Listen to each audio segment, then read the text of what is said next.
Hello everyone, welcome to my DP helping channel. আজকে তোমাদের class করাবো লুসিয়েন জিকে ইন বেঙ্গলি। সম্পূর্ণ বাংলাতে তোমাদের লুসিয়েন্টের ক্লাস হচ্ছে। আজকে তোমাদের করাবো ফিজিক্স থেকে, অর্থাৎ লুসিয়েন্টের পদার্থবিদ্যাটা তোমাদের করাচ্ছি। যে চ্যাপ্টারটা তোমাদের হবে সেটা হচ্ছে শব্দ তরঙ্গ, সাউন্ড ওয়েভস।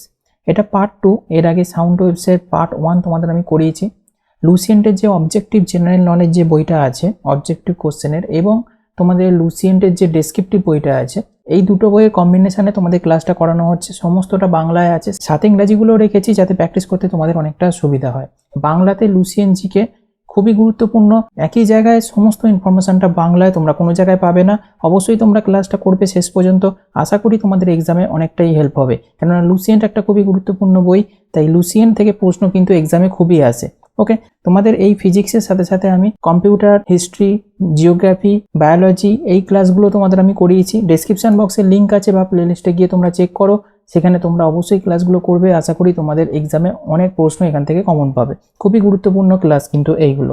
ওকে, তোমার সমস্তটা বাংলায় করানো হচ্ছে। আর এরকম ধরনের ক্লাস তোমরা যদি পেতে চাও তাহলে অবশ্যই তোমরা ক্লাসটাকে শেয়ার করবে বন্ধুদের মাঝে, যাতে অন্যদেরও অনেকটা হেল্প হয় এবং আমিও অনেকটা মোটিভেট হই নেক্সট ক্লাসগুলোকে আনার জন্য। অবশ্যই একটা শেয়ার করো, আর ভালো লাগলে অবশ্যই লাইকটা করে দিও।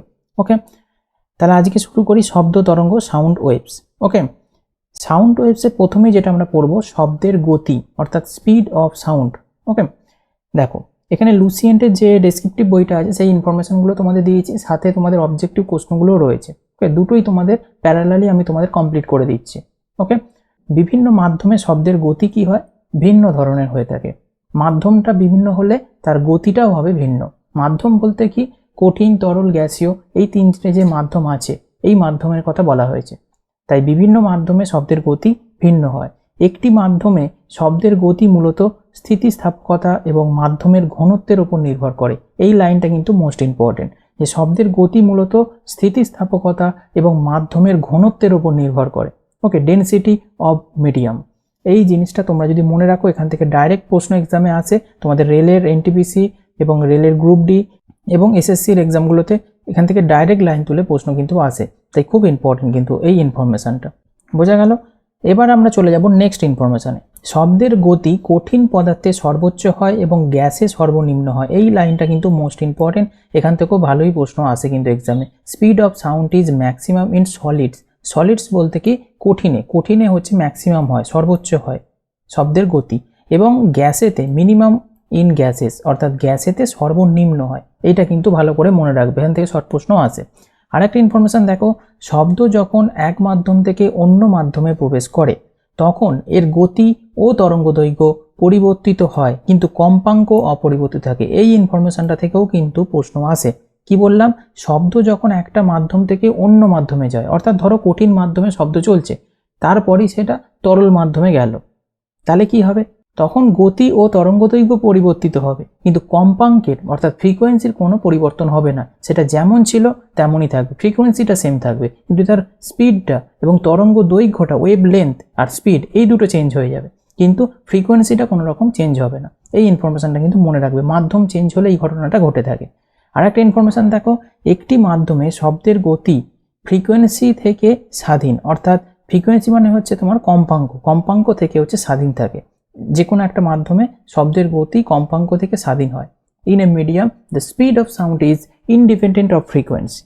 ক্লিয়ার হলো? এই শব্দের গতি সম্পর্কে এই ইনফরমেশনগুলো তোমাদের জানতে হবে, এখান থেকে প্রশ্ন কিন্তু আসে। তোমরা যদি এই ইনফরমেশনগুলো তোমরা যদি জেনে যাও, তাহলে কিন্তু তোমাদের এখান থেকে যেরকমভাবেই প্রশ্ন আসুক না কেন তোমরা আনসার করতে পারবে। এই 4টে পয়েন্ট তোমাদের শব্দের গতি অর্থাৎ স্পিড অফ সাউন্ড সম্পর্কে জানতে হবে। আর একটা জিনিস জানতে হবে, শব্দের গতিগুলো কার কত আছে, এইগুলো থেকে প্রশ্ন আসে। অনেক আছে, কিন্তু সমস্তগুলো থেকে এক্সামে প্রশ্ন আসে না। নির্দিষ্ট স্পেসিফিক কিছু জিনিস আছে যেগুলো থেকেই আসে। সেই 4টা তোমরা যদি করে নাও তাহলে কিন্তু তোমাদের এটা হয়ে যাবে। দেখো, মাধ্যমটা তোমাদের বাঁ দিকে দেওয়া আছে আর ডান দিকে দেওয়া হয়েছে স্পিড অফ সাউন্ড। ওকে, দেখো প্রথমে আছে হচ্ছে মিডিয়ামের মধ্যে, মাধ্যমের মধ্যে কার্বন ডাইঅক্সাইড। কার্বন ডাইঅক্সাইডে স্পিড অফ সাউন্ড কত মিটার পার সেকেন্ডে দেওয়া আছে, 260 মিটার পার সেকেন্ড। এয়ারে মানে 0 ডিগ্রি সেলসিয়াসের বাতাসে 332 হচ্ছে মিটার পার সেকেন্ড। এখানে একটা কথা বলি, এই 332টাকে নিয়ে কনফিউজ থাকে কেন না, এক্সামে অনেক সময় 332টা না দিয়ে 331.5ও দিয়ে দেয়। ওকে, তখন কিন্তু 31.5টা কিন্তু আনসার হবে, যদি না 32 থাকে। বোঝা যাচ্ছে? ওই 0.5টাকে বাড়িয়ে 32 দিয়ে দেওয়া হয়। কিছু কিছু বইয়ে 32 থাকে, কিছু কিছু বইয়ে হচ্ছে 331.5ও থাকে, কিন্তু রাইট অ্যান্সার 331.5ই, কিন্তু 332টাও কিন্তু কারেক্ট ধরা হয়। সরি 0.5 আছে বলে তাই জন্য এটা 32 ধরে নেওয়া হয়। ক্লিয়ার হলো বিষয়টা? তাই এইটা কিন্তু কনফিউজ হবে না। আর আচ্ছা, আর একটা জিনিস দেখো, এয়ারের অর্থাৎ বাতাসের 20 ডিগ্রি সেলসিয়াসের স্পিড কত সাউন্ডের? 343 মিটার পার সেকেন্ড। ওকে, এবার দেখো স্টিম যদি হয়, বাষ্প হয়, স্টিম অর্থাৎ বাষ্প, অর্থাৎ 100 ডিগ্রি সেলসিয়াস জল ফুটে বাষ্পে হয়, তখন হচ্ছে তোমার স্পিড অফ সাউন্ড অর্থাৎ শব্দের গতি কত? 405 মিটার পার সেকেন্ড। ওকে, হিলিয়ামের হচ্ছে স্পিড অফ সাউন্ড হচ্ছে 965 মিটার পার সেকেন্ড, অ্যালকোহলের হচ্ছে 1213 মিটার পার সেকেন্ড, হাইড্রোজেনের হচ্ছে 1269 মিটার পার সেকেন্ড, মার্কারি, এই মার্কারিটা এক্সামে খুবই প্রশ্ন আসে, এটা হচ্ছে 1450 মিটার পার সেকেন্ড। ওয়াটারটাও আসে 20 ডিগ্রি সেলসিয়াসে 1482 metre per second. Sea water, এটাও ইম্পর্টেন্ট খুব, সমুদ্রের জল যেটা নোনতা জল, সেটা হচ্ছে 1533 মিটার পার সেকেন্ড হচ্ছে স্পিড অফ সাউন্ড, মানে শব্দের গতিটা থাকে।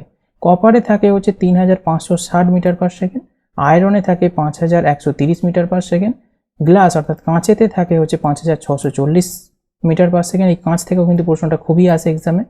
তারপর হচ্ছে গ্রানাইটে থাকে হচ্ছে 6000 মিটার পার সেকেন্ড, অ্যালুমিনিয়ামে থাকে 6420 মিটার পার সেকেন্ড। ওকে, অ্যালুমিনিয়ামে সব জায়গায় বেশি থাকছে। ওকে, 6420 মিটার পার সেকেন্ড। তাহলে এতগুলো তোমরা যদি মনে রাখো তাহলে কিন্তু তোমাদের এক্সামে কমন পেয়ে যাবে, কারণ এই কটার ভেতরেই প্রশ্ন কিন্তু খুবই আসে। এছাড়া যেগুলো খুবই আসে সেগুলো তোমাদের আমি বলে দিলাম, যেমন হচ্ছে mercury, water, sea water, glass, okay, এইগুলো থেকে বা এয়ারে, এইগুলো হচ্ছে সব থেকে বেশি আসে, একদম কমন প্রশ্ন এগুলো, খুব যে কোনো এক্সামে এগুলো রিপিটেড হয়, আর বাদ বাকিগুলো কম আসে কিন্তু আসে এক্সামে। ক্লিয়ার হলো? এই কটা চার্ট যদি তোমরা করো, মাধ্যমগুলো তার স্পিড অফ সাউন্ড কত, তাহলে কিন্তু তোমরা কমন পাবে এক্সামে। বোঝা গেল? চলো আমরা নেক্সট চলে যাব একটা ইনফরমেশানে, শব্দের গতির উপর চাপের প্রভাব, effect of pressure on speed of sound. অর্থাৎ এই ইনফরমেশানটাও কিন্তু তোমাদের জন্য খুবই ইম্পর্টেন্ট, শব্দের গতির উপর চাপের প্রভাবটা কি পড়ে। ওকে, প্রথমেই দেখে নাও, শব্দের গতি চাপের থেকে স্বাধীন, অর্থাৎ চাপের বৃদ্ধি বা হ্রাস দ্বারা গতি অপরিবর্তিত থাকে।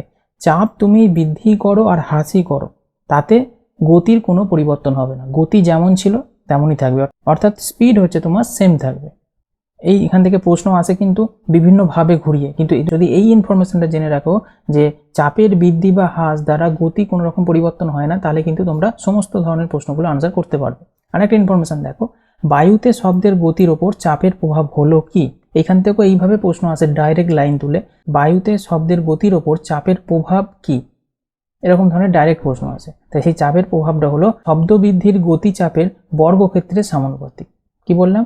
শব্দ বৃদ্ধির গতিটা চাপের বর্গক্ষেত্রের সমানুপাতিক হয়ে থাকে। এটা হচ্ছে বায়ুতে শব্দের গতির ওপর চাপের প্রভাব। এখানটাও জেনে রাখবে, এখান থেকেও ডাইরেক্ট প্রশ্ন আসে। আর একটা ইনফরমেশন দেখো, সাধারণভাবে শব্দ গ্যাসের তুলনায় তরলে দ্রুত, তরল পদার্থের তুলনায় কঠিন পদার্থে দ্রুত ভ্রমণ করে। তাহলে এটা থেকে আমরা কি বুঝলাম? ধরো গ্যাস এবং তরল আছে, এই দুটো মাধ্যম, তার মানে কাতে বেশি শব্দ হচ্ছে ভ্রমণ করবে দ্রুতভাবে? গ্যাসের তুলনায় তরলে বেশি দ্রুত ভ্রমণ করবে। আবার ধরো তরল পদার্থ আর কঠিন পদার্থ আছে, তার মধ্যে কিসে দ্রুত ভ্রমণ করবে? কঠিন পদার্থে দ্রুত ভ্রমণ করবে। তার মানে এটা থেকে বোঝা গেল মোদ্দা কথা যে কঠিনে সবচেয়ে দ্রুত ভ্রমণ করবে হচ্ছে শব্দ। এখান থেকে ডাইরেক্ট প্রশ্ন প্রিভিয়াস ইয়ারে আসে, 4টে অপশান দেয়, কঠিন, তরল, গ্যাসীয়, কোনোটাই নয়, যে এই কটার মধ্যে শব্দের গতি সবচেয়ে বেশি কিসে? কঠিনে হয়ে থাকে। ওকে, বোঝা গেছে? শব্দ দ্রুত ভ্রমণ করে কঠিন পদার্থের মধ্যে সবচেয়ে বেশি। তা এই জিনিসটা কিন্তু খুবই ইম্পর্টেন্ট, শব্দের গতির ওপর চাপের প্রভাবটা কি। তুমি চাপকে যতই বাড়াও বা কমাও, তাতে করে কোনো রকম এফেক্ট পড়বে না তোমার গতির ওপর, অর্থাৎ স্পিডের ওপর। বোঝা যাচ্ছে?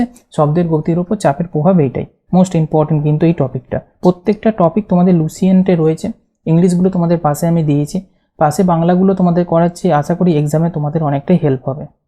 চলো পরবর্তী আর একটা ইনফরমেশানে চলে যাই, শব্দের গতির ওপর তাপমাত্রার প্রভাব। কতগুলো প্রভাব আমরা পড়ব, যেমন আগেরটা পড়লাম কি আমরা শব্দের গতির ওপর চাপের প্রভাব, এবার আমরা পড়বো হচ্ছে শব্দের গতির ওপর তাপমাত্রার প্রভাব। ওকে, অর্থাৎ effect of temperature on speed of sound.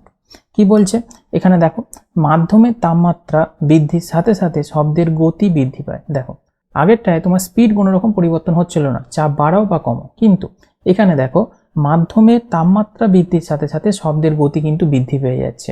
এই জিনিসটা কিন্তু তোমাদের জানতে হবে। The speed of sound increases with the increase of temperature. Okay, এটা অফ হবে, সরি এখানটা অফ হবে। Okay, increase of temperature. Clear হলো বিষয়টা? ধরো কোনো মাধ্যম আছে, সেটা কঠিন, তরল বা গ্যাসীয় হতে পারে। সেই মাধ্যমে তাপমাত্রা যদি বাড়ে, তাপমাত্রা যদি বৃদ্ধি পায়, তাহলে তার সাথে সাথে শব্দের গতিটাও কিন্তু বৃদ্ধি পাবে। তাপমাত্রা 1 ডিগ্রি সেলসিয়াস বৃদ্ধি পেলে বাতাসে শব্দের গতি 0.61 মিটার পার সেকেন্ড বেড়ে যায়। এই ইনফরমেশনটা কিন্তু মোস্ট ইম্পর্টেন্ট। এখান থেকে ডাইরেক্ট প্রশ্ন কিন্তু তোমাদের আসে এক্সামে। যারা প্রিভিয়াস ইয়ার দেখছো তারা বুঝতে পারছো যেখান থেকে কীরকমভাবে প্রশ্ন আসে, যে 1 ডিগ্রি সেলসিয়াস যদি তাপমাত্রা বৃদ্ধি পায় তাহলে বাতাসে কতটা শব্দের বেগ বেড়ে যায়, 0.61 মিটার পার সেকেন্ড কিন্তু বেড়ে যায়। এটা কিন্তু তোমরা জানবে 1 ডিগ্রি সেলসিয়াস বৃদ্ধি পেলে। আরেকটা ইনফরমেশন দেখো, উচ্চ তাপমাত্রায় অণুগুলির শক্তি বেশি থাকে, এইভাবে তারা দ্রুত কম্পন করতে পারে। তাহলে উচ্চ টেম্পারেচার যেখানে থাকবে, অর্থাৎ হাই টেম্পারেচার, সেখানে কি হবে, অণুগুলোর শক্তি বেশি থাকবে। আর মলিকুলের শক্তি যখন বেশি থাকে, অর্থাৎ অণুগুলো, তারা কি হবে, দ্রুত কম্পন শুরু করবে। যে আগের দিন তোমাদের আমি যখন ওয়েবটা করাচ্ছিলাম সেখানে তোমাদের আমি পিকচার সমেত বুঝিয়েছিলাম, এই জন্য আগের দিনের ক্লাসটা কিন্তু অবশ্যই তোমরা দেখবে। তখন কি হয়, যখন টেম্পারেচার বেশি হয়, অণুগুলোর শক্তি বেশি হওয়ার কারণে অণুগুলো দ্রুত কম্পন করতে শুরু করে। যেহেতু অণুগুলো দ্রুত কম্পন করে, তাই শব্দ তরঙ্গগুলি আরও দ্রুত ভ্রমণ করতে থাকে। ক্লিয়ার হলো বিষয়টা? যে যত দ্রুত মলিকুলগুলো অর্থাৎ অণুগুলো কাঁপতে থাকবে, একটা অন্যের সাথে আঘাতপ্রাপ্ত হবে। ওকে, একটা জায়গায় ধরো হিট উৎপন্ন হচ্ছে, সেই জায়গায় মলিকুলগুলো কি হবে, প্রত্যেকটা উত্তপ্ত হওয়ার কারণে দ্রুত কম্পন করতে শুরু করবে। এগুলো পার্শ্ববর্তীতে ঠেল দিতে শুরু করবে, তাই পার্শ্ববর্তীতে দ্রুতভাবে এগিয়ে যাবে সাউন্ডটা। শব্দের গতির উপর তাপমাত্রা অর্থাৎ টেম্পারেচারের যে প্রভাবটা, সেটা আশা করি বুঝতে পারলে। এবার আমরা দেখে নেব শব্দের গতিতে আর্দ্রতার প্রভাব কি, effect of humidity of speed of sound. এইগুলো কিন্তু প্রত্যেকটা প্রভাব থেকে প্রশ্ন আসে। তুমি যদি এইটুকুন করে যদি শর্ট লাইনগুলো তোমরা যদি জেনে রাখো, তাহলে কিন্তু প্রত্যেকটা প্রশ্নের আনসার তোমরা সহজেই দিতে পারবে। ওকে, শব্দের গতির উপর আর্দ্রতার প্রভাব কি? শুষ্ক বাতাসের চেয়ে আর্দ্র বাতাসে শব্দের গতি বেশি হয়। কি বললাম? শুষ্ক বাতাসের চেয়ে আর্দ্র বাতাসে শব্দের গতি কি হয়, বেশি হয়। আর্দ্র বাতাসের ঘনত্ব শুষ্ক বাতাসের ঘনত্বের চেয়ে কম থাকার কারণে, আর্দ্র যে বাতাসটা হয় সেখানে ঘনত্বটা কি হয়, শুষ্ক বাতাসের ঘনত্বের চেয়ে কম হয়ে যায়, আর সেই জন্য আর্দ্র বাতাসে শব্দের গতি বেশি হয়ে থাকে। এই জিনিসটা কিন্তু জেনে রাখবে। আর্দ্রতা বৃদ্ধির সাথে সাথে বাতাসে শব্দের গতি বৃদ্ধি পেয়ে যায়। যত আর্দ্রতা বাড়বে, বাতাসে শব্দের গতি কিন্তু ততটা বাড়বে, কারণ আর্দ্র বাতাসের ঘনত্ব শুষ্ক বাতাসের ঘনত্বের চেয়ে কম হওয়ার কারণে। ওকে, বোঝা গেল? মাধ্যমের ঘনত্ব কমার সাথে সাথে মাধ্যমের শব্দের গতি বাড়ে। মাধ্যমের ঘনত্ব যখন কমবে, তার সাথে সাথে শব্দের গতি কি হয়ে যাবে, বেড়ে যাবে। তাই শুষ্ক বাতাসের চেয়ে আর্দ্র বাতাসে শব্দের গতি বেশি হয়ে থাকে। মাধ্যমের ঘনত্ব যদি কমে, তাহলে কি হবে, শব্দের গতিটা বেড়ে যাবে। তাই শুষ্ক বাতাসের চেয়ে আর্দ্র বাতাসে শব্দের গতি বেশি হবে, কেননা তোমার আর্দ্র বাতাসের ঘনত্ব শুষ্ক বাতাসের ঘনত্বের চেয়ে কম। বোঝা গেল? আর্দ্র, এক কথায় হচ্ছে আর্দ্র বাতাসে শব্দের গতি বেশি হবে, শুষ্ক বাতাসে শব্দের গতি কম হবে। আর যদি বলে যে কেন হচ্ছে এটা ঘনত্বের জন্য হয়ে থাকছে। যেখানে হচ্ছে ঘনত্ব কম থাকবে সেখানে শব্দের গতি বেড়ে যাবে, যেখানে ঘনত্ব বেশি থাকবে সেখানে শব্দের গতি কমে যাবে। বোঝা গেল? এই জিনিসটা কিন্তু তোমরা মনে রাখবে। তাহলে তিনটে প্রভাব তোমরা বুঝতে পারলে, চাপের প্রভাব শব্দের উপর, আবার শব্দের গতিতে টেম্পারেচারের প্রভাবটা বুঝলে, আর শব্দের গতিতে আর্দ্রতার প্রভাবটা বুঝলে। ওকে, নেক্সট আমরা চলে যাব আর একটা ইনফরমেশান। শব্দ তরঙ্গের বৈশিষ্ট্যটা একটু জানবো। Characteristics of sound of waves, অর্থাৎ শব্দ তরঙ্গের যে বৈশিষ্ট্য আছে। শব্দ তরঙ্গের নিম্নলিখিত তিনটি বৈশিষ্ট্য রয়েছে। কি কি? একটা হচ্ছে ইন্টেন্সিটি। ইন্টেন্সিটি বলতে কি, তীব্রতা বা প্রাবল্য বলতে পারো। আর একটা হচ্ছে পিচ অর্থাৎ তীক্ষ্ণতা, আর একটা আছে কোয়ালিটি অর্থাৎ গুণ। এই তিনটে হচ্ছে শব্দ তরঙ্গের বৈশিষ্ট্য। মোস্ট ইম্পর্টেন্ট কিন্তু এই তিনটেই, এখান থেকে বিভিন্নভাবে প্রশ্ন আসে। এগুলো সুরযুক্ত শব্দের বৈশিষ্ট্য বা শব্দ তরঙ্গের বৈশিষ্ট্য বলতে পারো। ওকে, এবার আমরা একটা একটা করে জেনে নেব। প্রথমে জেনে নেব ইন্টেন্সিটি অর্থাৎ তীব্রতা বা প্রাবল্য বলতে কি বোঝায়। দেখো, মহাকাশের যে কোনো বিন্দুতে শব্দের তীব্রতা প্রতি ইউনিট সময় প্রতি একক বিন্দুতে চারপাশে ধারণ করা প্রতি ইউনিট এলাকায় স্বাভাবিকভাবে যে পরিমাণ শক্তি অতিক্রম করে তা হিসাবে সংজ্ঞায়িত করা হয়। এটা তোমাদের লুসিয়েন্টে তোমাদের রয়েছে ইন্টেন্সিটি সম্পর্কে এই ইনফরমেশনটা। আমি তোমাদের ক্লিয়ার করে বুঝিয়ে দিচ্ছি ইন্টেন্সিটিটা কি। ওকে, দেখো, ইন্টেন্সিটিকে বাংলায় বলা হয় তীব্রতা বা প্রাবল্য। দেখো, শুনবে ভালো করে।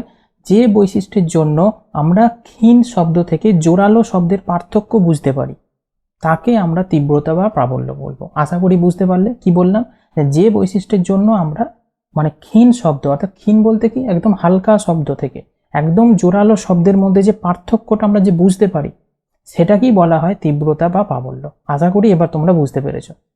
ওকে, এই জিনিসটা তোমরা কিন্তু মনে রাখবে। আর একটা জিনিস মনে রাখবে, তোমাদের লুসিয়েন্টে ইনফরমেশনটা ছিল যে একটি বিন্দুতে শব্দের তীব্রতা কি কি, দুটি আছে তীব্রতা কি, উৎস থেকে বিন্দু দূরত্বের বর্গক্ষেত্রের বিপরীতে সমানুপাতিক। এখান থেকে একটু হার্ড লেভেলের প্রশ্নগুলো আসে এই লাইনটা তুলে, যে উৎস অর্থাৎ শব্দ যেখানে উৎপত্তি হচ্ছে সেটাকে বলা হচ্ছে শব্দের উৎস, উৎস থেকে বিন্দু দূরত্বের বর্গক্ষেত্রের বিপরীতে সমানুপাতিক হয়ে থাকে। এটা হচ্ছে একটি বিন্দুতে শব্দের তীব্রতা বলতে কি বোঝায়। আর একটা দেখো, কম্পনের প্রশস্ততার বর্গক্ষেত্র, কম্পাঙ্কের বর্গক্ষেত্র এবং মাধ্যমের ঘনত্বের সাথে সরাসরি সমানুপাতিক। এই দুটো ইনফরমেশন হচ্ছে একটি বিন্দুতে শব্দের তীব্রতা বলতে বোঝায়। এখান থেকে একটু প্রশ্ন দেয়, এটা ডাইরেক্ট তোমরা মুখস্থ রাখবে, তাহলে তোমাদের বুঝতে সুবিধা হবে, তাহলে তোমরা আনসারগুলো করতে পারবে। ওকে, আশা করি তোমরা তীব্রতা বা প্রাবল্য বা ইন্টেন্সিটিটা তোমরা বুঝতে পেরেছো। যে বৈশিষ্ট্যের জন্য আমরা অল্প বা হালকা শব্দ থেকে জোরালো শব্দের পার্থক্য বুঝতে পারি সেটাকে আমরা তীব্রতা বা প্রাবল্য বলবো। এখানে আরেকটা জিনিস মনে রাখবে, তীব্রতার এসআই ইউনিটটা কি, ওয়াট পার মিটার স্কোয়ার। এখান থেকেও কিন্তু প্রশ্ন আছে, এটাও কিন্তু জানবে। আর একটা জিনিস মনে রাখবে, এই ইন্টেন্সিটি সম্পর্কে বলে রাখি, যত বেশি পরিমাণ শব্দ শক্তি আমাদের কানে পৌঁছাবে তত শব্দ কিন্তু জোরালো মনে হবে। এটা ঠিক তো, যে যত বেশি পরিমাণ শব্দ শক্তি আমাদের কানে পৌঁছায় তত আমরা সেটাকে কি বলি, জোরালো বলি। ধরো একটা ফিসফিস করে কেউ কথা বলছে, তাহলে সেই আওয়াজটা কি হবে, ক্ষীণ হবে। ধরো জোরে একটা হচ্ছে বাজি ফাটলো, তাহলে তার আওয়াজটা কি হবে, জোরালো হবে। তোমার কানের পাশে যদি বাজি ফাটে খুব, তাহলে কি হবে, সেটাকে আমরা জোরালো বলবো। তাই এই জিনিসটা কিন্তু তীব্রতা বা প্রাবল্যের উপর নির্ভর করে আমরা বুঝতে পারি, এটা কিন্তু জানবে। এখানে আরও কিছু জিনিস তোমাদের জেনে রাখাটা ভালো ইন্টেন্সিটি সম্পর্কে। ইন্টেন্সিটি যেটা আছে অর্থাৎ প্রাবল্যটা, সেটা কতগুলো বিষয়ের উপর কিন্তু নির্ভর করে থাকে। যেমন উৎসের কম্পাঙ্কের বিস্তারের উপর নির্ভর করে থাকে ইন্টেন্সিটি। কীরকম না, ধরো সনকের কম্পাঙ্কের বিস্তার যত বেশি হয় শব্দের প্রাবল্য তত বাড়ে। প্রাবল্য বিস্তারের বর্গের সমানুপাতিক হয়ে থাকে কিন্তু, এটা কিন্তু জানবে যে প্রাবল্য অর্থাৎ ইন্টেন্সিটিটা কি হয় না, বিস্তারের বর্গের সমানুপাতিক হয়ে থাকে। ওকে, বিস্তার বলতে হচ্ছে অ্যাম্প্লিটিউডকে বোঝানো হচ্ছে। ওকে, তাহলে এটার সাথে সমানুপাতিক হয়ে থাকে।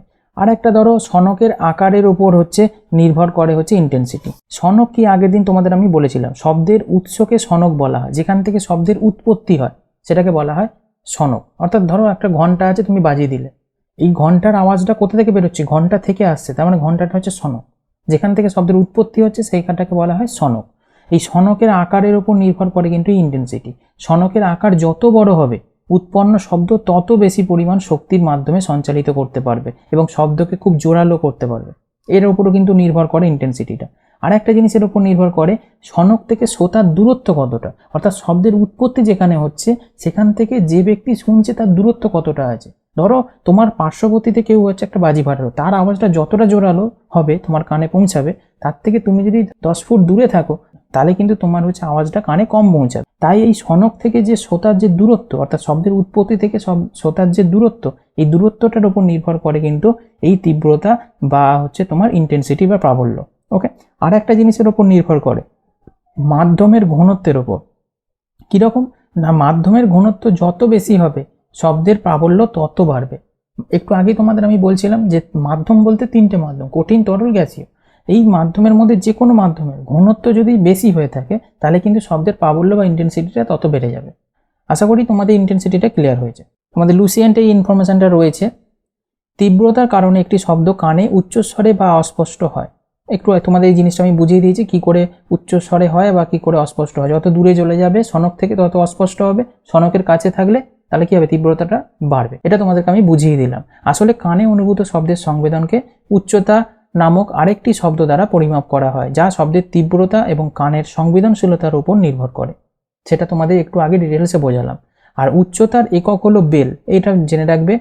আর আরেকটা জিনিস মনে রাখবে, তীব্রতার একটি ব্যবহারিক একক হলো ডেসিবেল। ওকে, শব্দ মাপা হয় ডেসিবেলে, এটা তীব্রতার একটা ব্যবহারিক একক অর্থাৎ ইন্টেন্সিটি, যা বেলের 1/10তম। ওকে, 10 ভাগের 1 ভাগ। আর তীব্রতার আরেকটি একক হচ্ছে ফোন।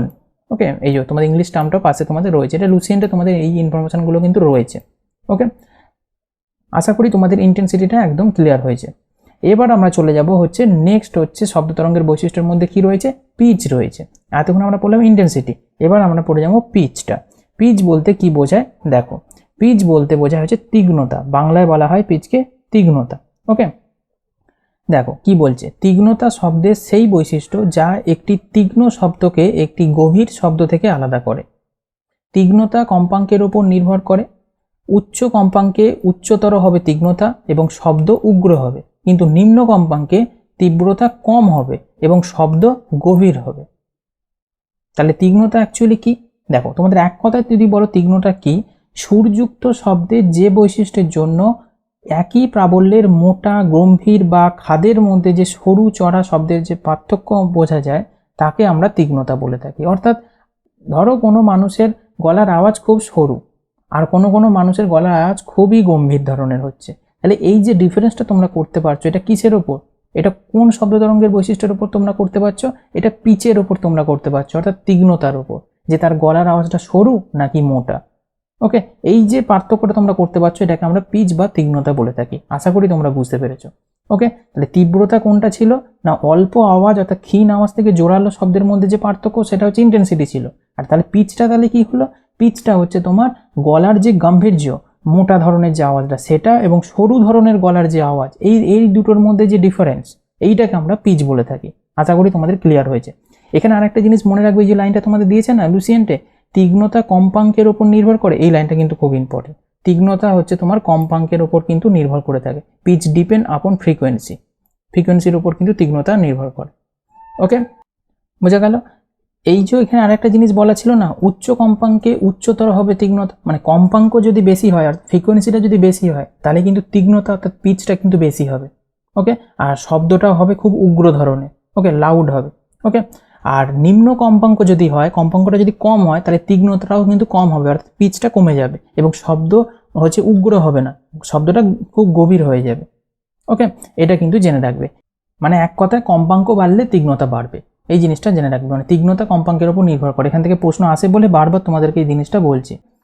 তাহলে আশা করি তোমাদের তীক্ষ্ণতা অর্থাৎ পিচটা তোমরা বুঝতে পারলে। এবার আমরা তাহলে কি পড়বো? গুণটা অর্থাৎ কোয়ালিটিটা। তিনটে বৈশিষ্ট্য ছিল, এবার তার মধ্যে পিচটা আমরা পড়ে ফেললাম। এবার আমরা চলে যাব গুণটা অর্থাৎ কোয়ালিটিটা। কোয়ালিটি সম্পর্কে কি জানবো না, গুণমান হলো শব্দের সেই বৈশিষ্ট্য যা আমাদের একই তীব্রতা এবং তীক্ষ্ণতা যুক্ত দুটি উৎস দ্বারা উৎপাদিত শব্দের মধ্যে পার্থক্য করতে সক্ষম করে। গুণমান নির্ভর করে সংখ্যা, কম্পাঙ্ক এবং ওভারটোন বা অতি স্বরের আপেক্ষিক তীব্রতার উপর। ছোট করে তোমাদের সোজা ভাষায় বললে, একদম ক্লিয়ারলি ইজিভাবে তোমরা যদি বুঝতে চাও, তাহলে গুণটা কি না, সুরযুক্ত শব্দের যে বৈশিষ্ট্যের জন্য আমরা একরকম তীব্রতা ও সমান তীক্ষ্ণতার দুটি শব্দকে আলাদা বলে বুঝতে পারি। মানে একই রকম তীব্রতা হতে হবে, ওকে, এবং সমান তীক্ষ্ণতা হতে হবে। তীব্রতা তীক্ষ্ণতা দুটো কিন্তু আলাদা, মানে একই রকম ইন্টেন্সিটি এবং একই রকম যদি হচ্ছে তোমার তীক্ষ্ণতা অর্থাৎ পিচটা হয়ে থাকে। ওকে, তাহলে দুটি শব্দেরকে আমি ডিফারেন্স করব কি করে, কোনটা তীব্রতা থেকে হচ্ছে আর কোনটা হচ্ছে তোমার তীক্ষ্ণতা থেকে হচ্ছে। এই যে ডিফারেন্সটা করার যে ক্ষমতা তাকেই বলা হয় কোয়ালিটি অর্থাৎ গুণ। আশা করি তোমরা এবার বুঝতে পেরেছো যে কোনটা ভারী শব্দ, কোনটা সরু শব্দ, এবং কোনটা জোরালো শব্দ, কোনটা হালকা শব্দ। এই ডিফারেন্সটা আমরা যে করব এটাকেই বলা হচ্ছে গুণ। বোঝা যাচ্ছে? শব্দের যে গুণ সাধারণত শব্দ তরঙ্গের যে রূপ তার উপর নির্ভর করে। শব্দের মধ্যে মূল সুর ছাড়াও কিন্তু অন্যান্য অনেক উপসুর মানে যুক্ত হয়ে থাকে। উপসুর বলতে কি, নয়েজ। যেটা ধরো আমরা কথা বলি, কথা বলার সাথে সাথে ব্যাকগ্রাউন্ডে অনেক রকম সাউন্ড আসতে পারে, সেটাকে আমরা উপসুর বা নয়েজ বলতে পারি আমরা। তাহলে এই উপসুরগুলির কম্পাঙ্ক বা বিস্তারের উপর তরঙ্গের রূপটা কিন্তু নির্ভর করবে। তোমার তরঙ্গটা অর্থাৎ ধরো আমি এই যে কথাটা বলছি, তোমাদের ক্লাসটা দিচ্ছি, এই যে সাউন্ডটা যে রেকর্ড হচ্ছে তার পাশে যদি ব্যাকগ্রাউন্ডে অন্য সাউন্ড যদি চলে আসে সেটাকে নয়েজ বলা হয়। এই নয়েজটা যদি এসে পড়ে তাহলে আমার এই মেন সাউন্ডের উপর কিন্তু এফেক্ট পড়বে। ওকে, তাতে করে কি হবে, সাউন্ডটা চেঞ্জ হয়ে যাবে, তার গুণটা কিন্তু নষ্ট হবে, অর্থাৎ গুণের ডিফারেন্স তৈরি হবে, গুণটা সেম থাকবে না। আমার কোয়ালিটি, সাউন্ড কোয়ালিটিটা যেরকম গুণটা ছিল, বাইরে থেকে নয়েজ বা উপসুরগুলো এসে যদি যুক্ত হয় তাহলে কোয়ালিটি অর্থাৎ গুণটা কিন্তু নষ্ট হবে সাউন্ডে। আশা করি তোমরা বুঝতে পেরেছো গুণটা কি। ওকে, এই জিনিসটা কিন্তু মোস্ট ইম্পর্টেন্ট। তাহলে তীব্রতা বা প্রাবল্য আর তীক্ষ্ণতা গুণ কিন্তু খুব ইম্পর্টেন্ট, এক্সামে এখান থেকে কিন্তু প্রশ্ন দেয়। এবার আমরা চলে যাব ইকো বা প্রতিধ্বনি। এটাও তোমাদের লুসিয়েন্টে আছে। ইকো বা প্রতিধ্বনিটা কি, দেখো, উঁচু টাওয়ার বা পাহাড় থেকে প্রতিফলিত হওয়ার পর প্রাপ্ত শব্দ তরঙ্গকে ইকো বা প্রতিধ্বনি বলে। লুসিয়েন্টে এই ইনফরমেশনে তোমরা ডেসক্রিপটিভে পাবে, পুরো যাদের কাছে বই আছে তোমরা দেখতে পারো। প্রত্যেকটা ইনফরমেশন তোমাদের লুসিয়েন্ট থেকে নেওয়া হয়েছে। কি না, যদি কোনো শব্দ কোনো প্রতিফলক তলে প্রতিফলিত হয়ে মূল শব্দ থেকে পৃথকভাবে আমাদের কানে এসে পৌঁছায়, তাহলে ওই প্রতিফলিত শব্দকে মূল শব্দের প্রতিধ্বনি বলবো। ওকে, মানে প্রতিফলিত হয়ে আসতে হবে, সেখানে কোনো জায়গায় বাধা পেয়ে সেটা আবার যখন ফিরে আসে তখন সেটাকে বলা হয় প্রতিধ্বনি বা ইকো। প্রতিধ্বনি শোনার জন্য পর্যবেক্ষক এবং প্রতিফলকের মধ্যে সর্বনিম্ন দূরত্ব 17 মিটার বা 16.6 মিটার হওয়া উচিত। ওকে, তোমাদের লুসিয়েন্টে এই ইনফরমেশনটাই রয়েছে, দুটোই রয়েছে। ওকে, তাহলে প্রতিধ্বনি শোনার জন্য যেখান থেকে প্রতিধ্বনিটা হচ্ছে প্রতিফলকটা, সেখান থেকে যে শুনছে তার মধ্যে সর্বনিম্ন দূরত্ব কত হতে হবে? 17 মিটার বা 16.6 মিটার হতে হবে মিনিমাম। এর কম হলে কিন্তু তোমরা শুনতে পাবে না। ওকে, প্রতিধ্বনিটা কিন্তু হবে না। প্রতিধ্বনি হতে গেলে এই মিটারের দূরত্বটা, গ্যাপটা থাকা খুবই প্রয়োজন। আর একটা জিনিস মনে রাখবে, কানের স্থায়িত্ব, কানের ওপর শব্দের যে প্রভাব, সেটা হলো 10/1 পার সেকেন্ডে। ওকে, এটা কিন্তু জেনে রাখবে। ওকে, আর একটা জিনিস দেখো, প্রতিসরণের কারণে দিনের চেয়ে রাতে বেশি দূরত্ব শব্দ শোনা যায়। তাহলে এইটা কিন্তু ঠিকই, তোমরা ন্যাচারালি তোমরা জানো যে দিনের বেলার চেয়ে রাতের বেলা শব্দ কিন্তু অনেক দূরত্ব পর্যন্ত শোনা যায়। ওকে, যেহেতু রাতের বেলাটা নিস্তব্ধতা হয়েছে যায়। ওকে, উপসুরগুলো এসে যুক্ত হয় না। ওকে, তাই কোয়ালিটিটা ফ্রেশ থাকে এবং তার কম্পাঙ্কটা অনেক দূর পর্যন্ত ভেসে যেতে থাকে। এই প্রতিধ্বনি বা ইকো যেটা থাকে তার কিন্তু অনেকগুলো কিন্তু ব্যবহারিক প্রয়োগও কিন্তু রয়েছে। যেমন বায়ুতে শব্দের বেগ নির্ণয় করতে কিন্তু এটা ব্যবহার করা হয়, সমুদ্রের গভীরতা নির্ণয় করতে ইকোসিস্টেমকে ব্যবহার করা হয়। ওকে, বিমানের উচ্চতা নির্ণয় করতে এই প্রতিধ্বনিকে বা ইকোকে ব্যবহার করা হয়। এগুলো কিন্তু তোমাদের জেনে রাখতে হবে, এগুলো ব্যবহারিক প্রয়োগ। ওকে, আর আরেকটা জিনিস মনে রাখবে, ধরো আমরা যে কোনো শব্দ শুনছি, এই শব্দ শোনার পর মানে যে অনুভূতিটা, যেটা আমাদের মস্তিষ্কে কিন্তু ওই 1/10 সেকেন্ড পর্যন্ত কিন্তু থেকে যায়। এটা কিন্তু এই ইনফরমেশনটা থেকেই কিন্তু আমরা জানতে পারি কানের যে স্থায়িত্ব, অর্থাৎ কানের মধ্যে অর্থাৎ মস্তিষ্কের মধ্যে আমরা যে সাউন্ডটা শুনলাম সেটা কতক্ষণ স্থায়িত্ব করবে, মানে কতক্ষণ থাকবে। 10/1 সেকেন্ড হচ্ছে তোমাদের এই মস্তিষ্কে বা কানের মধ্যে রয়ে যায় শব্দটা। এখান থেকে কিন্তু প্রশ্ন আসে, তোমাদের রেলেতেই তোমাদের এখান থেকে প্রশ্ন কিন্তু এসেছে। ওকে, তাই এই ইনফরমেশনগুলো তোমাদের কিন্তু খুব ইম্পর্টেন্ট। ওকে, চলো পরবর্তী আরেকটা ইনফরমেশনে চলে যাব। এবার পড়বো অনুরণন। অনুরণনটা কি? এটা একটা ইকোরই আর একটা পার্ট বলতে পারো। ওকে, রিসোনেন্স অর্থাৎ অনুরণন হচ্ছে ইকোরই একটা হচ্ছে পার্ট। এটা কি? যদি আরোপিত পর্যায়ক্রমিক বলের কম্পাঙ্ক একটি শরীরের প্রাকৃতিক কম্পাঙ্কের সমান হয়, তবে শরীরটি একটি খুব বড় প্রশস্ততার সাথে দোদুল্যমান হয়। এই ঘটনাকে অনুরণন বলে। দোদুল্যমান মানে হচ্ছে দুলতে থাকবে। ওকে, এই ঘটনাকে অনুরণন বলে। ক্লিয়ার হলো? এটা তোমাদের লুসিয়েন্টে আছে। এরপর আছে হচ্ছে ইন্টারফারেন্স অফ সাউন্ড, অর্থাৎ শব্দের বাধাটা কি। আচ্ছা, একই কম্পাঙ্কে দুটি শব্দ তরঙ্গের সুপার পজিশনের কারণে একটি বিন্দুতে শক্তির যে পরিবর্তন বা পুনর্বন্টনকে শব্দের বাধা বলে। ওকে, এটা তোমাদের লুসিয়েন্টে ডেসক্রিপটিভে রয়েছে। আর একটা জিনিস জানো এই শব্দের বাধা সম্পর্কে, যদি দুটি তরঙ্গ একই পর্যায়ে একটি বিন্দুতে মিলিত হয়, ওকে, যদি দুটি তরঙ্গ একই পর্যায়ে একটি বিন্দুতে মিলিত হয়, সেই বিন্দুতে শব্দের তীব্রতা সর্বাধিক হবে। ওকে, এই ধরনের বাধাকে গঠনমূলক বাধা কিন্তু বলা হয়ে থাকে। এইভাবে যদি দুটি তরঙ্গ বিপরীত পর্যায়ের একটি বিন্দুতে মিলিত হয়, সেই বিন্দুতে শব্দের তীব্রতা ন্যূনতম হবে। যদি একই দিকে যদি বাধাটা যদি মিলিত হয়, শব্দের তীব্রতা সর্বাধিক হবে। কিন্তু যদি বিপরীত পর্যায়ে দুটি বিন্দুতে মিলিত হয়, তাহলে কিন্তু তীব্রতা ন্যূনতম হবে। এই ধারণার বাধাকে ধ্বংসাত্মক বাধাও কিন্তু বলা হয়ে থাকে। ওকে, এই ইনফরমেশনটা কিন্তু লুসিয়েন্টে তোমরা ডেসক্রিপটিভে পাবে। তা খুবই ইম্পর্টেন্ট কিন্তু এইগুলো এক্সামের জন্য খুবই গুরুত্বপূর্ণ। ওকে, এরপর আমরা দেখব হচ্ছে স্থির তরঙ্গ, অর্থাৎ যখন একই ধরনের দুটি প্রগতিশীল তরঙ্গ, অর্থাৎ উভয় অনুদৈর্ঘ্য বা উভয় অনুপ্রস্থ যখন হবে, মানে একই ধরনের হতে হবে, দুটি প্রগতিশীল তরঙ্গ একই প্রশস্ততা এবং একই সময়কাল, একই কম্পাঙ্ক এবং একই তরঙ্গ দৈর্ঘ্য একই গতির সাথে বিপরীত দিকে একই সরলরেখা বরাবর ভ্রমণ করে, তখন তরঙ্গের একটি নতুন সেট তৈরি হয়, সেটাকে বলা হয় স্থির তরঙ্গ।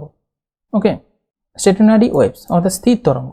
এটা কিন্তু তোমাদের খুব ইম্পর্টেন্ট। নিচে তোমাদের এটা দিয়েছে, তোমরা পিকচারটা দেখে তোমরা বুঝতে পারছো। ধরো কোনো হচ্ছে রাবারের কোনো জিনিস, সেটা টেনে যদি তোমরা ছেড়ে দাও তাহলে কি হবে বলো তো? সেটা কাঁপতে কাঁপতে কম্পন হতে হতে হতে হতে আবার হচ্ছে একটা ফিক্স লাইনে এসে রয়ে যাবে। এই যে তোমার একই সময়কাল, একই কম্পাঙ্ক এবং একই তরঙ্গ দৈর্ঘ্য হওয়ার কারণে গতির সাথে বিপরীত দিকে তোমরা টানছো, টেনে ছেড়ে দিচ্ছ, সেটা কিন্তু কাঁপতে কাঁপতে কাঁপতে কাঁপতে এসে একটা জায়গায় স্ট্রেট লাইন বরাবর হয়ে যাচ্ছে আবার। এইটাকে বলা হচ্ছে স্থির তরঙ্গ। যেমন হচ্ছে গিটারে যেটা হয়, সেতারে যেটা হয়, তোমরা তারগুলো যেগুলো থাকে সেগুলো টান টান অবস্থায় থাকে, তার উপর হাত দিলে তোমরা কি হয়, তারটা সরে, সেটা কম্পাঙ্ক হয়ে সাউন্ড সৃষ্টি করে। এইটা হচ্ছে তোমার এই স্থির তরঙ্গের কারণে হয়ে থাকছে, এটা কিন্তু তোমরা জানবে। নেক্সট আমরা তোমাদের জানাবো হচ্ছে বিচ্ছুরণ, অর্থাৎ শব্দের যে বিবর্তন যেটা হয়, ডিফ্লেকশন অফ সাউন্ড, অর্থাৎ শব্দের যে বিচ্ছুরণ আছে, এটাও কিন্তু ইম্পর্টেন্ট। শব্দের তরঙ্গ দৈর্ঘ্য 1 মিটার শব্দের পথে যে সীমার কোনো বাধা দেখা দিলে শব্দ বাধার প্রান্তে বিচ্যুতি হয়ে সামনের দিকে প্রচারিত হয়, সেই ঘটনাকে বলা হয় শব্দের বিবর্তন। অর্থাৎ তোমরা দেখে থাকবে কোনো ডিস্ক, যেগুলো সিডি ডিস্ক বা ডিভিডি ডিস্কগুলো যেগুলো হয়, সেগুলো দেখবে এরকম কালারিংয়ের মতো, যে রামধনুর মতো হচ্ছে তোমাদের রঙগুলো এরকম হয়ে মানে প্রতিফলিত হচ্ছে না, এটা কিসের কারণে হচ্ছে? এটা বিচ্ছুরণের কারণে হচ্ছে। কোনো জায়গায় বাধা পাচ্ছে, বাধা পেয়ে সামনের দিকে প্রচারিত হয়ে যাচ্ছে, রিফ্লেক্ট হয়ে যাচ্ছে, তখন এই জিনিসটা কিন্তু ঘটে থাকে, শব্দের বিচ্ছুরণ হয়। আলোর যেমন বিচ্ছুরণ হয়, শব্দেরও সেরকম কিন্তু বিচ্ছুরণ হয়, কোনো জায়গায় বাধাপ্রাপ্ত হয়ে সেটা চারিদিকে ছড়িয়ে পড়ে, এটা হচ্ছে শব্দের বিচ্ছুরণ বলা হয়।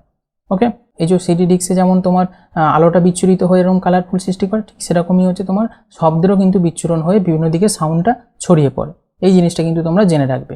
আর একটা আমরা জানবো ইম্পর্টেন্ট জিনিস হচ্ছে ডপলার প্রভাব। ওকে, ডপলার এফেক্ট তোমরা নাম শুনেছ, এটা সাউন্ডের মধ্যে খুব ইম্পর্টেন্ট একটা জিনিস। এটা কি?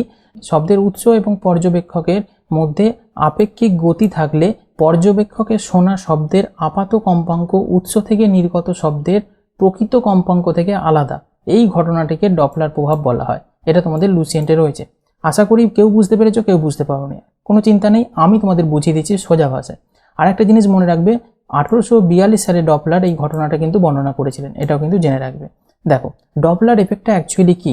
ডপলার এফেক্টটা হচ্ছে যখন একটি শব্দ তরঙ্গ তোমার দিকে অগ্রসর হবে, তখন তার শব্দ তরঙ্গগুলি একটি উচ্চতর ফ্রিকোয়েন্সি বা পিচ তৈরি করবে। তোমার দিকে কোনো শব্দ, ধরো কোনো একটা গাড়ি তোমার দিকে এগিয়ে আসছে, সেই আওয়াজটা, গাড়ির আওয়াজটা যত তোমার কাছে আসতে থাকবে গাড়িটা, তত তোমার আওয়াজটা বেশি হতে থাকবে, তাহলে এই ফ্রিকোয়েন্সি বা পিচটা তৈরি হচ্ছে তত জোরে। বিপরীত দিকে কি হবে? এই গাড়িটা যখন তোমার পাশ থেকে অনেকটা দূরে এবার চলে যেতে থাকবে, তখন আওয়াজটা আস্তে আস্তে কমে যেতে থাকবে। এই যে জিনিসটা, এটাকে বলা হয় ডপলার এফেক্ট বা ডপলার প্রভাব। অর্থাৎ পাশে তোমাদের এই ছবিটা দিয়েছি, তোমরা দেখলে বুঝতে পারবে। ধরো এই মানুষটা এখানে দাঁড়িয়ে আছে, এইখান থেকে একে ডাকছে, তাহলে এখান থেকে যখন আওয়াজটা, তাহলে এইখানে আওয়াজটা ফ্রিকোয়েন্সিটা বেশি হবে, এটা ওই দিকে যখন প্রবাহিত হচ্ছে তখন সেখানে যে কি হবে, কমে যাবে, তাই তো? এই গতিটা যেভাবে যাচ্ছে সেটাকেই বলা হচ্ছে ডপলার এফেক্ট। অর্থাৎ তুমি ধরো একটা দাঁড়িয়ে আছো একটা জায়গায়, একটা পেছন থেকে কোনো বাইক বা গাড়ি আসছে, সেই গাড়িটা যখন অনেকটা দূরে ছিল তখন আওয়াজটা ক্ষীণ ছিল, আস্তে আস্তে যত গাড়িটা তোমার কাছে আসছে তত আওয়াজটা বাড়বে, এবং তোমার কাছ থেকে যখন সে দূরে চলে যাবে গাড়িটা, তখন আওয়াজটা আস্তে আস্তে কমতে থাকবে। এই যে জিনিসটা, এটা কি বলা হয় ডপলার এফেক্ট বা ডপলার প্রভাব। আশা করি তোমরা বুঝতে পেরেছো। ওকে, চলো আমরা নেক্সট চলে যাব হচ্ছে প্রশ্নে। এবার প্রশ্নগুলো কি কি আছে, তোমাদের 14-15টা প্রশ্ন তোমাদের রেখেছি লুসিয়েন্টের যে অবজেক্টিভ যে বইটা আছে সেই বইটা থেকে। সেই 14-15টা প্রশ্ন আমরা আজকে করব। নেক্সট পার্টে তোমাদের কিন্তু আরও কোশ্চেন কিন্তু বাকি রয়েছে, সেই কোশ্চেনগুলো করব, এবং ডেসক্রিপটিভে তোমাদের যে বইটা আছে সেখানেও কিছু ইনফরমেশন বাকি রয়েছে, সেটা তোমাদের নেক্সট পার্টে করাবো। ওকে, আজকে আমরা প্রশ্নগুলো দেখে নেবো, কিছু প্রশ্ন। দেখো, প্রথম প্রশ্ন কি বলছে, যদি একটি শব্দ তরঙ্গের চাপের প্রশস্ততা 3 গুণ করা হয়, ওকে, তবে তরঙ্গের তীব্রতা একটি ফ্যাক্টর দ্বারা বৃদ্ধি পায়, সেটি কত ফ্যাক্টর দ্বারা বৃদ্ধি পায় বলতে হবে। 3, 6, 9, √3। রাইট আনসার কি হবে? 9 ফ্যাক্টর দ্বারা বৃদ্ধি পায়। অপশান সি হয়ে যাবে রাইট আনসার। ফ্যাক্টর হচ্ছে তোমার গুণফল দ্বারা বৃদ্ধি পায়। ওকে, এবার আমরা চলে যাব নেক্সট প্রশ্নে। ওকে, লুসিয়েন্টের আগের দিন তোমাদের অবজেক্টিভে তোমাদের 46 অথবা 47 খানা প্রশ্ন তোমাদের আমি করিয়ে দিয়েছিলাম, আজকে তারপর থেকে আবার কোশ্চেনগুলো করাচ্ছি। ওকে, নেক্সট দিনও আরেকটা পার্ট আসবে, তোমাদের চ্যাপ্টারটা অনেকটা বড়, অনেকগুলো কোশ্চেন তোমাদের রয়েছে, তোমরা ক্লাসগুলো কন্টিনিউ করতে থাকবে, আশা করি এক্সামে তোমাদের অনেকটা হেল্প হবে। আর ক্লাসটা যদি তোমাদের ভালো লাগে অবশ্যই একটা লাইক করবে, শেয়ার করে দিতে ভুলবে না, অবশ্যই তোমরা শেয়ার করো ক্লাসগুলো। তোমরা যদি চাও যে কন্টিনিউ এইভাবে করানো হোক, তাহলে তোমরা অবশ্যই ক্লাসটাকে শেয়ার করতে থাকো। ওকে, শেয়ার না করলে কিন্তু এইভাবে ক্লাসটা কন্টিনিউ করা যাবে না, তোমরা অবশ্যই ক্লাসটাকে শেয়ার করো। ওকে, চলো 2 নম্বর প্রশ্ন আমরা কি বলছি দেখে নেব। শব্দের বেগ সাধারণত গ্যাসের তুলনায় কঠিন পদার্থে বেশি হয়, কারণটা কি? মোস্ট ইম্পর্ট্যান্ট একটা প্রশ্ন। শব্দের যে বেগটা থাকে সেটা সাধারণত গ্যাসের তুলনায় কঠিনে হয়। আজকেই তোমাদের এই বিষয় সম্পর্কে অনেকটা ডিটেলসে বুঝিয়েছি। তাহলে এটা রাইট আনসার কি হবে বলো? এটা রাইট আনসার হবে অপশান ডি, কঠিন পদার্থের স্থিতিস্থাপকতা খুব বেশি হয় বলে। অপশান ডি হয়ে যাবে রাইট আনসার। ইলাস্টিসিটি যেটা থাকে মানে সলিডসে অর্থাৎ কঠিনে, সেটা ভেরি হাই থাকে, সেই জন্য হচ্ছে সাধারণ গ্যাসের তুলনায় কঠিন পদার্থে হচ্ছে বেশি হয় শব্দের বেগ। ওকে, খুব ইম্পর্টেন্ট প্রশ্ন কিন্তু এটা, খুবই এক্সামে আসে এই প্রশ্নটা। পরবর্তী প্রশ্ন দেখো, একটি ঢেউ একটি দেয়ালে আঘাত হিসাবে থাকে, সেটা কিসের জন্য? ওয়েভ অর্থাৎ তরঙ্গ বা ঢেউ বলতে পারো, যে তরঙ্গ বা ঢেউ যেটা থাকে সেটা কোনো দেয়ালে, ধরো একটা দেয়ালে আঘাত পেল, তাহলে আঘাত পাওয়ার পর কোনটা ঘটবে, এটা ঘটবে হচ্ছে এই পর্যায়ে 180 ডিগ্রি দ্বারা পরিবর্তিত হবে, বোঝা যাচ্ছে। এবং বেগ পরিবর্তিত হয় না, মানে একটি তরঙ্গ একটি প্রাচীরের সাথে আঘাত করার সাথে সাথে এর পর্যায়ে 180 ডিগ্রি দ্বারা পরিবর্তিত হয়, কিন্তু বেগটা কিন্তু পরিবর্তন হবে না। ক্লিয়ার হলো? পরবর্তী প্রশ্নে চলে যাব, ডপলারের প্রভাব। আজকেই তোমাদের আমি পড়িয়েছি ডপলার এফেক্ট। এই ডপলারের প্রভাবের জন্য প্রযোজ্য কোনটা, আলোক তরঙ্গ, মহাকাশ তরঙ্গ, শব্দ তরঙ্গ, নাকি এ এবং সি দুটো অপশানই ঠিক? রাইট অ্যান্সার হবে অপশান ডি, অর্থাৎ বোথ এ অ্যান্ড সি। অর্থাৎ এতে কি আছে, আলোক তরঙ্গ আছে এটা, এবং অপশান সিতে আছে সাউন্ড ওয়েভ অর্থাৎ শব্দ তরঙ্গ। এই দুটোই হচ্ছে তোমার ডপলারের এফেক্টের সাথে প্রযোজ্য। ডপলার এফেক্টে হচ্ছে আলোক তরঙ্গ এবং শব্দ তরঙ্গ দুটোই কিন্তু প্রযোজ্য হয়, অ্যাপ্লিকেবল হয়। ওকে, একটু আগে তোমাদের ডিটেলসে ডপলার এফেক্টটা করিয়েছি, তোমরা ওখানটা ভালো করে আশা করি বুঝতে পেরেছো। চলো পরবর্তী প্রশ্নে আমরা চলে যাব 5 নম্বর। নিচের কোনটি ব্যাখ্যা করে যে সমস্ত ছায়াপথ আমাদের থেকে সরে যাচ্ছে? ছায়াপথ অর্থাৎ যেটাকে বলা হয় গ্যালাক্সিয়াস, সেইটা আমাদের থেকে দূরে যে সরে যাচ্ছে সেটা এই 4টে অপশানের মধ্যে কোনটা ঠিক, মানে কোনটি ব্যাখ্যা করছে? এটা হচ্ছে লাল স্থানান্তর অর্থাৎ রেড শিফট। অপশান ডি হয়ে যাবে রাইট অ্যান্সার। পরবর্তী প্রশ্ন দেখো, যদি একটি শব্দ বায়ু থেকে জলে পরিভ্রমণ করে তবে যে পরিমাণ অপরিবর্তিত থাকে তা হলো হচ্ছে কম্পাঙ্ক বা ফ্রিকোয়েন্সি। একটা মাধ্যম থেকে আর একটা মাধ্যমে যখন যায় শব্দ, তখন কিন্তু তার ফ্রিকোয়েন্সির কোনো রকম কোনো পরিবর্তন হয় না, ফ্রিকোয়েন্সিটা কিন্তু সেম থাকবে। যখন বায়ু অর্থাৎ বায়ু থেকে তোমার জলে যাচ্ছে, অর্থাৎ বাতাস থেকে জলে যাচ্ছে, তার মানে দুটো মাধ্যম চেঞ্জ হচ্ছে, এই মাধ্যম চেঞ্জের ফলে কিন্তু ফ্রিকোয়েন্সিটা কোনো রকম পরিবর্তন হবে না, ফ্রিকোয়েন্সি যেমন ছিল তেমনই থাকবে, অর্থাৎ সেম থাকবে। ওকে, অপশান সি হয়ে যাবে রাইট অ্যান্সার। পরবর্তী প্রশ্ন দেখো, শ্রবণযোগ্য শব্দের চেয়ে বেশি তরঙ্গ দৈর্ঘ্যের শব্দ তরঙ্গকে কি বলে? শ্রবণযোগ্য শব্দ কোনটাকে বলে? যেটা আমরা কানে শুনতে পাই সেটাকে বলে শ্রবণযোগ্য শব্দ। শ্রবণযোগ্য শব্দের চেয়ে বেশি তরঙ্গ দৈর্ঘ্যের শব্দ তরঙ্গকে বলা হয় ইনফ্রাসোনিক তরঙ্গ, মানে যেটা অশ্রবণ। যে অপশান সি হয়ে যাবে রাইট অ্যান্সার, ইনফ্রাসোনিক। অপশান সি হবে রাইট অ্যান্সার কিন্তু। আর এইগুলো তোমরা আগের দিন ক্লাসে আমি ডিটেলসে করিয়েছিলাম, অতিসনক কোনটা, তোমার ইনফ্রাসোনিক কোনটা, এগুলো সমস্ত আগের ক্লাসে করানো আছে। কত থেকে কত ফ্রিকোয়েন্সির মধ্যে থাকে সেগুলো ফার্স্ট ক্লাসে ফার্স্ট পার্টে তোমাদের আমি দিয়েছি, যারা দেখোনি ক্লাসটা ওখানে যে করো তোমরা পেয়ে যাবে। ওকে, নেক্সট প্রশ্ন আমরা দেখব, সেতার থেকে বাতাসের শ্রোতার দিকে যে তরঙ্গগুলি চলে যায় তা হলো কোনটি? অর্থাৎ সেতার বলতে যে বাদ্যযন্ত্র যে সেতার থাকে সেখান থেকে বাতাসের শ্রোতার দিকে যে তরঙ্গগুলো চলে যায় সেটা হলো কি অনুদৈর্ঘ্য প্রগতিশীল। অপশান এ হয়ে যাবে রাইট অ্যান্সার। পরবর্তী প্রশ্ন দেখো, আমরা যখন একটি শব্দ শুনি তখন আমরা এর উৎস শনাক্ত করতে পারি, সেটা হলো কোনটি? সেটা হলো শব্দ উপস্থিত অতিস্বর। ওকে, অপশান বি হয়ে যাবে রাইট অ্যান্সার। শব্দ উপস্থিত যে অতিস্বরটা যেটা থাকে সেটাই আমরা শনাক্ত করতে পারি আমরা যখন কোনো শব্দকে আমরা শুনে থাকি যেটা। ওকে, ওভারটোন বলতে পারো, ওভারটোন হচ্ছে অতিস্বর।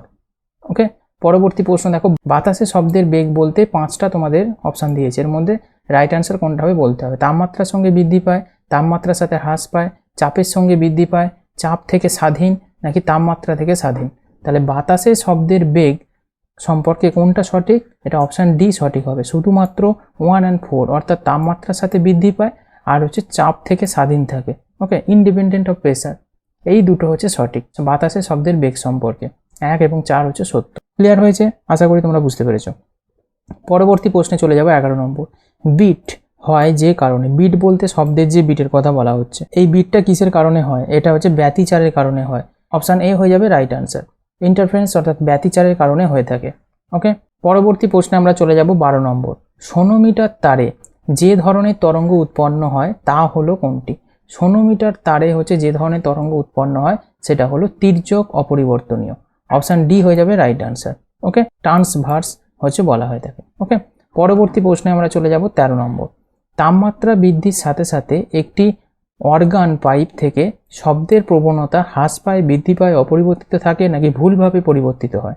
তাহলে তাপমাত্রা বৃদ্ধির সাথে সাথে একটি অর্গান পাইপ থেকে শব্দের প্রবণতা বৃদ্ধি পায়, ইনক্রিজ হয়।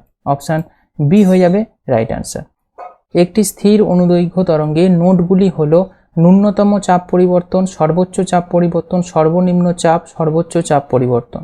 এটা রাইট অ্যান্সার হবে অপশান ডি, ম্যাক্সিমাম প্রেসার হচ্ছে ভ্যারিয়েশন, অর্থাৎ সর্বোচ্চ চাপের যে পরিবর্তন সেটা হবে। ওকে, একটি স্থির অনুদৈর্ঘ্য তরঙ্গে তার নোটগুলি কি হবে? সর্বোচ্চ চাপ পরিবর্তন করতে পারবে। ওকে, অপশান ডি হয়ে যাবে রাইট অ্যান্সার। তাহলে আজকে তোমাদের এই 14টা প্রশ্ন শর্ট কোশ্চেন ছিল, আর লুসিয়েন্টের ডেসক্রিপটিভে তোমাদের ইনফরমেশানগুলো করালাম। ওকে, নেক্সট দিন আরও তোমাদের অনেক কোশ্চেন বাকি রয়েছে, সেগুলো করাবো। ডেসক্রিপটিভও কিছু থিওরি বাকি রয়ে গেছে, সেগুলো তোমাদের করাবো। নেক্সট ক্লাসটা অবশ্যই তোমরা করো, সেখানেও তোমাদের অনেক ইনফরমেশান থাকবে। ওকে, ক্লাসটা কেমন লাগলো তোমরা কমেন্ট করে জানিও, ভালো লাগলে একটা লাইক করো আর শেয়ার করে দিতে ভুলো না। তোমরা যদি চাও ক্লাসগুলো এইভাবে কন্টিনিউ করি, তাহলে কিন্তু তোমাদেরকে অবশ্যই শেয়ার করতে হবে। তোমাদের শেয়ারের উপরেই নির্ভর করছে নেক্সট ক্লাসগুলো আসবে কিনা। যারা চ্যানেলে নতুন, অবশ্যই চ্যানেলটিকে সাবস্ক্রাইব করে রাখবে নেক্সট ক্লাসগুলো পাওয়ার জন্য। Thank you, thanks for watching this video.